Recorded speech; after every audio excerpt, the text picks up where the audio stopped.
This story starts when I was about 5 years old. I used to live in an apartment complex in Montreal. We also had a park and we lived behind a mini pet, so it was a very fun street. And one day, my best friend from the other complex was going to a party in my building. Just above me was an elderly couple that had a niece and nephew, and they were celebrating their birthday. So I saw people coming in with presents. I saw kids coming in with balloons. I saw cake. And I got really excited because I really wanted to go to that birthday. So I went over to my mom, tugged on her shirt, and I said, "Mom, can I please go to this party? Everyone is going." And my mom said, "No, you're not invited. I don't know these people." So I sat there and I sulked. And I was so sad. And my mom decided to go and take a nap. And as she was sleeping, I thought, well, what if I just went to the party without her knowing? You're listening to Infernal Communication, brought to you by Staffbase. I'm your host, Brian Tomlinson, and welcome back to Season 2. You heard Shanice Bowen in the opener to this episode. She's a friend to this podcast, as well as an actor, project manager, and storyteller. Shanice is going to weave a tale for us throughout the episode. And this is because all season long, we are taking a deep dive into storytelling. It's everywhere, to the point where it's almost a buzzword, but it is at the heart of so much of what we do. It can shape what we think, what we buy, how we listen, who we believe, and how we behave. It's how we connect to each other, how we learn about history, culture, empathy, even love. The stories we hear shape who we are. When I was a kid, every night that my dad would put me to bed, I'd ask for a story. Now, we lived in a pretty secluded area. The nights were pitch black, and I could hear the Caribbean trade winds rustling through the coconut trees as the warm breeze flowed through the shutters. He'd then proceed to tell me pieces of scary stories about ghosts and goblins, what we call jumbies or duppies in the islands, or sometimes hilarious stories from his childhood that left my small brain wondering, is that even real? Could that be possible? I mean, come on, man. Now, those stories have stayed with me my whole life. I can almost remember them word for word. A quick Google search shows that the title Chief Storyteller goes back to Nike in the 1990s.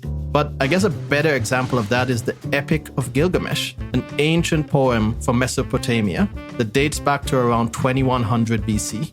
Needless to say, we're into storytelling. And increasingly, it's incorporated into our work.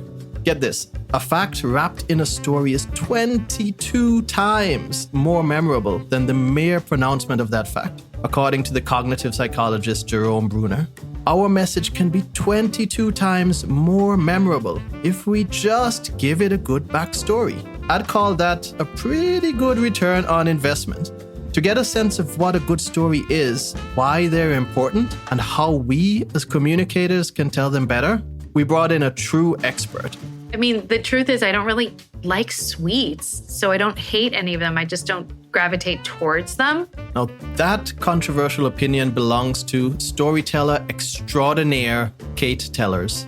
I'm a senior director and the director of MothWorks at the Moth. The Moth is a storytelling nonprofit. We have been around for 26 years, and I have been at the Moth for over half of that, starting when we were a staff of 5.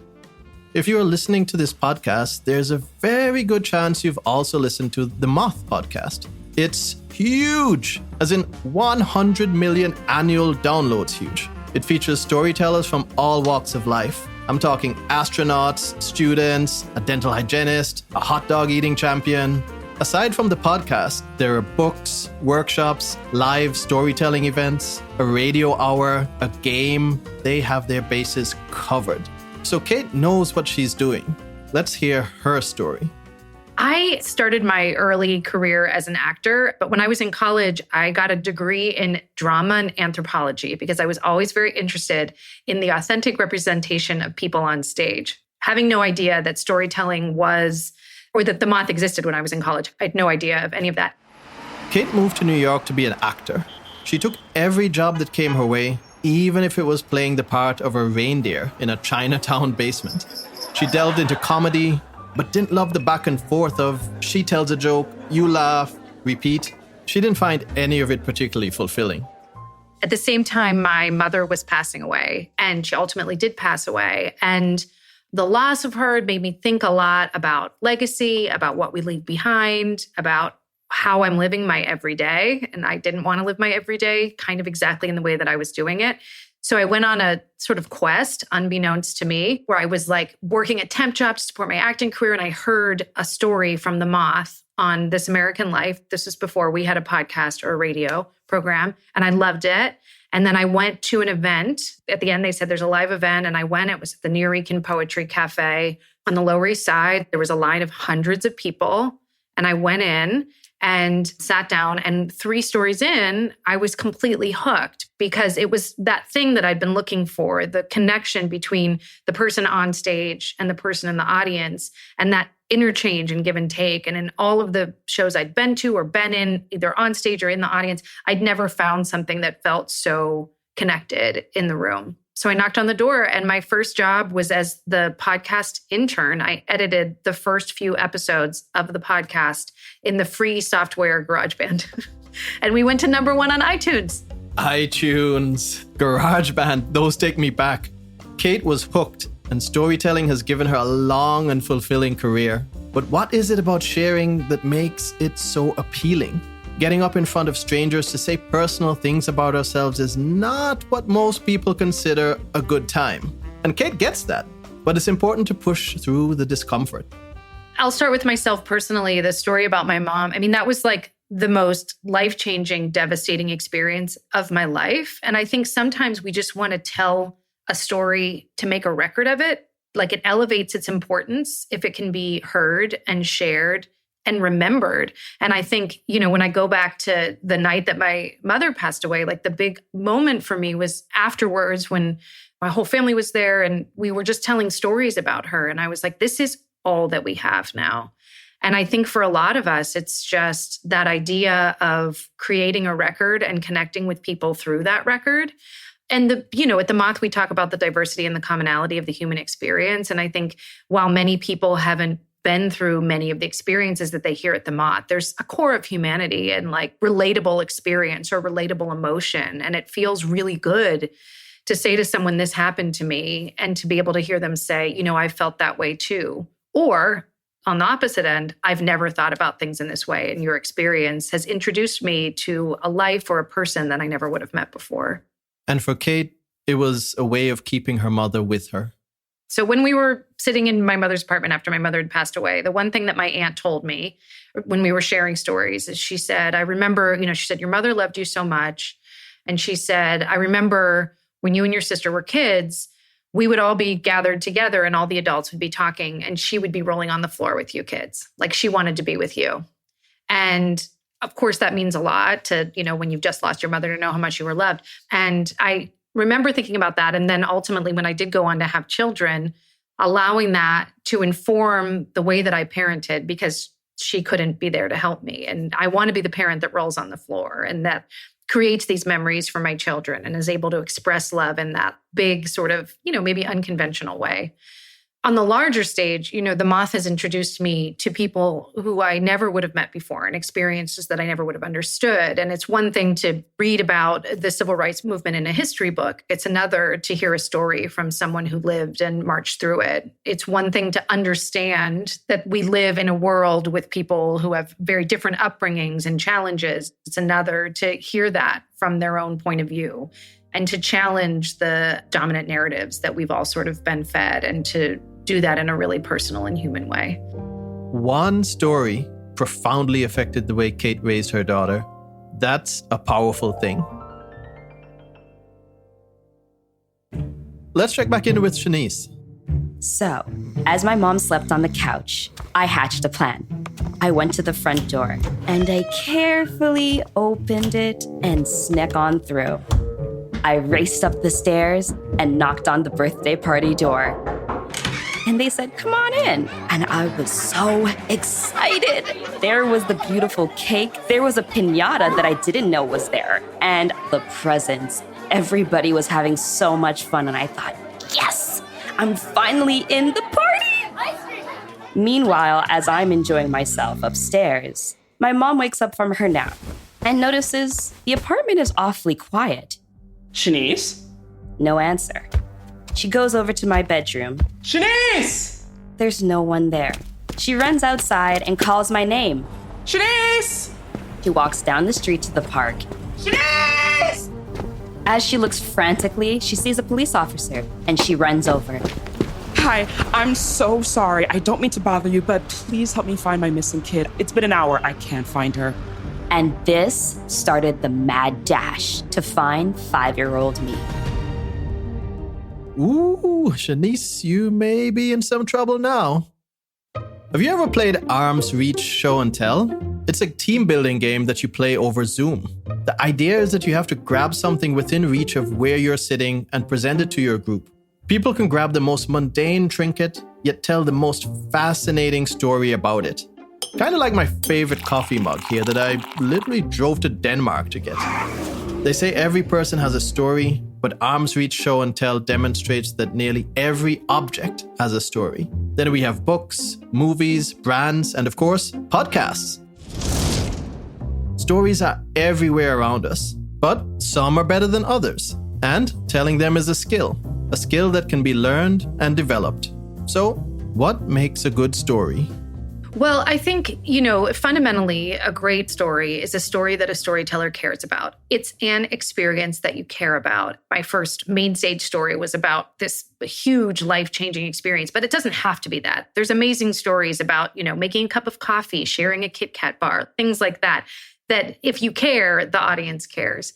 And then the experience has to be something that's changed you in some way. And the change is, there's internal and external change, but really a perspective shift. And it doesn't have to be from black to white. It can be, I thought I cared about this, and this experience made me realize that this relationship is the most important thing in my life, but there has to be some sort of shift. And so once you've sort of gotten a beat on that, then what I always like to do is start to look for scenes. Like, what are the scenes that would have to be included to share this experience? And then how do we stitch them together?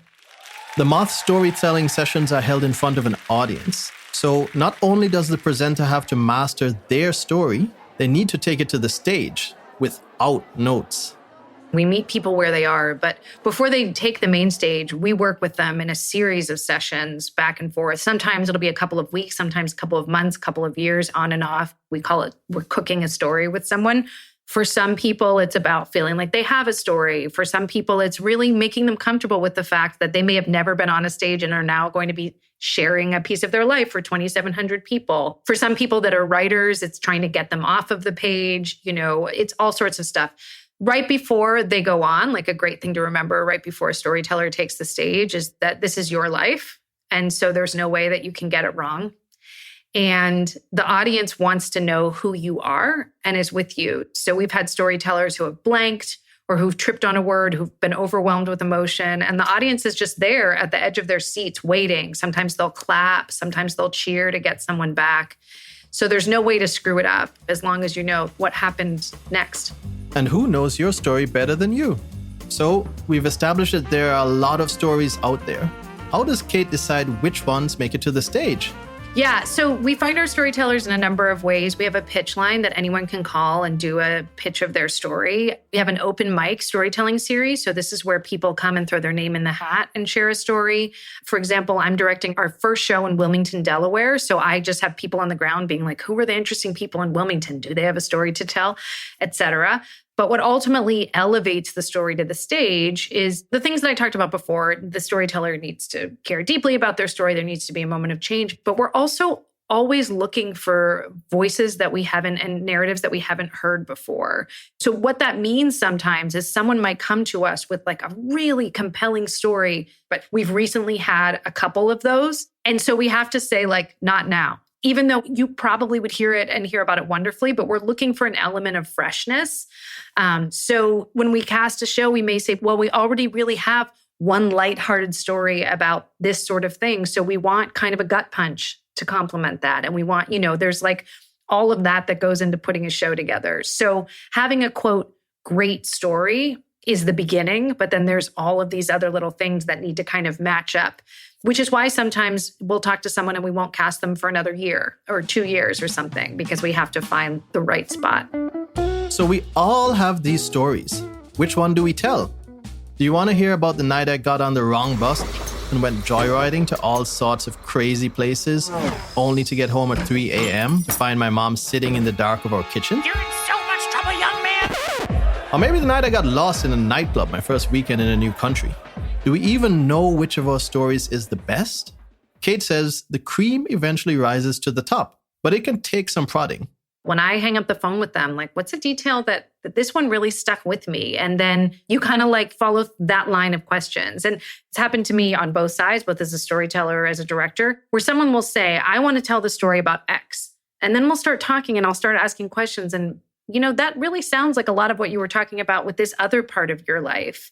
And they'll say, oh, I didn't realize there was a connection here. Again, it's like the pursuit of that like higher truth is a dialogue with the teller. And I think it's very hard as a storyteller alone to do that simply by yourself. There is the act of sharing and being heard and having someone reflect back to you. Everyone always says, this feels like therapy. And to some degree, there's a great overlap. It's like someone's reflecting back what they hear and challenging you to think deeply about pieces that you might not have thought were important. And it's through that we get to something that is compelling and perhaps stage-worthy. When it comes to storytelling, there are tons of techniques that we should use. But let's switch gears a bit. What are the things that you should definitely not do? I mean, yes, there are a million no-nos, but I think things to keep in mind, oral storytelling in particular, and that goes into like presentations and things like that, you can't rewind, you can't go back. So telling your story in a way that you think is going to have like zazz may actually confuse the audience. So people doing like time jumps or adding too many characters, it's just such a simple and actually really efficient tool for communication. So thinking about like, how can I most clearly communicate this story to my audience? The don't would be like, don't add things up for show. The other thing is, I feel particularly in business, there's this compulsion to say, here's a story about me being great. So I'll start off by telling you that I'm great. And then here's this great thing that I did. In sum, I'm great. And that just turns off the audience. Like vulnerability is so key here. And it's such a missed opportunity if you're looking to take your audience on a journey to start in a place where you're already separate from them, instead of acknowledging, here's where we all are, here's where we all are as fallible people. And this is the story of when I started to understand or believe this idea, and we can all go on that journey together. And then finally, I would say get off of the page as quickly as possible. Some of our storytellers don't even fully script their stories. We work from an outline in the beginning. There's pluses and minuses to working from a script or working from an outline, of course, but don't marry yourself to your words. Allow yourself to be present in telling the story. And if there's a moment of high emotion, give yourself space for that. If you get a big laugh, give yourself space for that. Know that you might have to jump back to add a detail that you forgot before, and there's no real problem. That's not like an X if you do that. That's sharing a story in a way that you would share a story with a friend at dinner. But maybe we aren't all the Moth material, and that's okay. We don't need to get on stage in front of hundreds of people to be a good storyteller. We still use it in our everyday lives and our work. How do we do it? It is remarkable how applicable storytelling is to any way that people try to work and communicate both with each other and with whomever their audience might be. In the workshops, I'd say some of the things that I find most powerful is how quickly storytelling can shift a culture, but even just the energy of a room. People at work are usually not given the space to reflect on what they bring to an experience or what they bring to their own work. And when asked questions about that, and when being able to hear your colleagues say, like, this is why I do this work, or this is why I am who I am, this is why I make decisions in the way that I do, you'll just sense this sense of community that wasn't there before. And we very often hear, I've worked with you for 3 years. I never knew this about you. I understand you in a different way. And they have an investment in each other and in their work that wasn't there, 120 minutes before, because they've allowed themselves that sort of space for that vulnerability and altered communication. In terms of the way we use storytelling in business, the way we teach it at the Moth is we look at it as a way to build connection in teams, to build culture, and to elevate communication. And those are the three most important things. So, we talk about communicating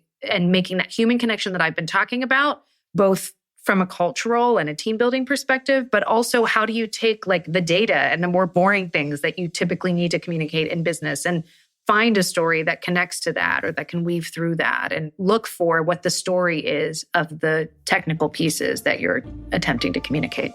Storytelling is a bit like a magic wand for life.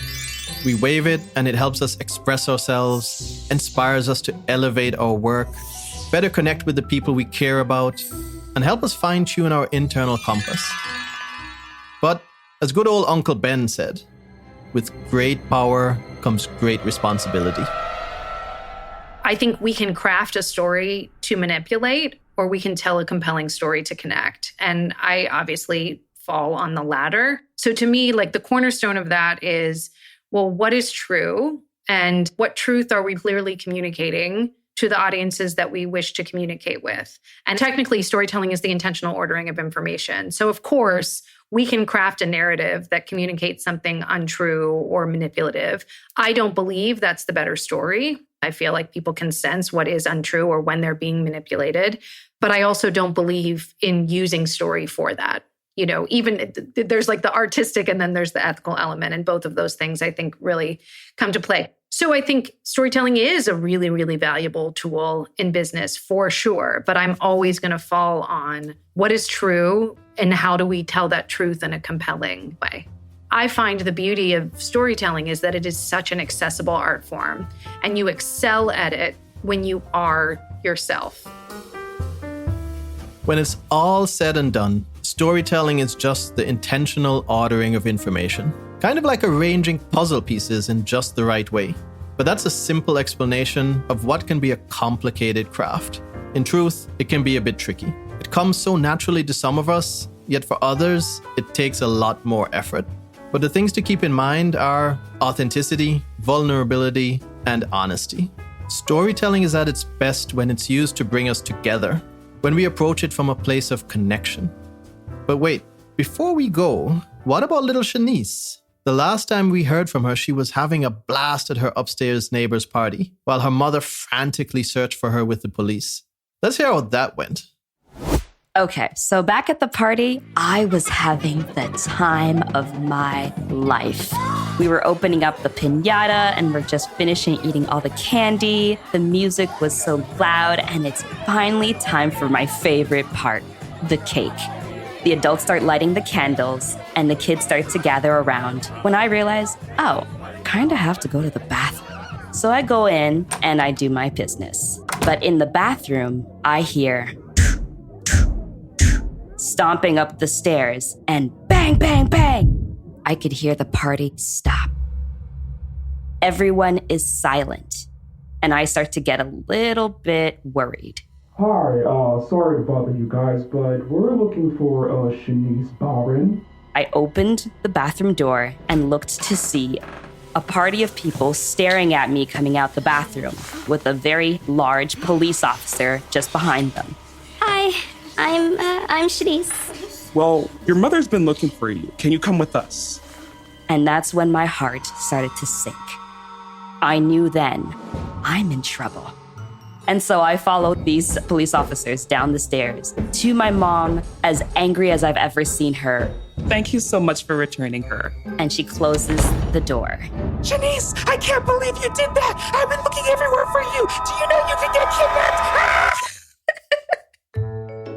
After the screaming ended, she gave me my punishment. I was to be grounded for the entire summer. So instead of watching TV and playing with my friends, I was forced to do times tables. But when I went back to school, I was so good at math that I actually got the math award for finishing the workbook before all the other students. So maybe there was a silver lining after all. Thanks to our guests, the director of the Moth, Kate Tellers, and of course, Shanice Barron. Check out the Moth books and podcasts. We'll put a link in our show notes. I'm Brian Tomlinson, and this is Infernal Communication, brought to you by Staffbase, with production support from Jar Audio. Join us next time as we take a look at the hero's journey. When we tell our stories, who gets to be the hero? And how do we sometimes get it wrong? They ruin the lives of everyone around them, and they end up alone and, dying. The challenging of death doesn't result in anything but death. Whoa, that's dark. If you enjoyed the show, pretty please tell your friends, your family, your parents, even your pets. And then you can go and follow us on your favorite podcast app and be sure to leave a review. We'd love to know what you think. Until next time.